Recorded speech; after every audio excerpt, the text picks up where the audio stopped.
Hey, we got a beast today, GLS 63 today, AMG. So what we doing? We're reading some faults, and we already checked the paint. We checked the pads. It's literally one pad. It's only done 7,000 or something.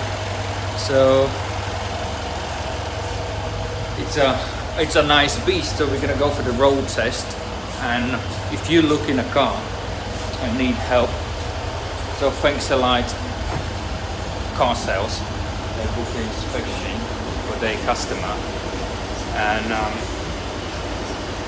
this one of their customers who wanted to do the inspection. This is what we did, and we help making sense to show what's in and out in the car.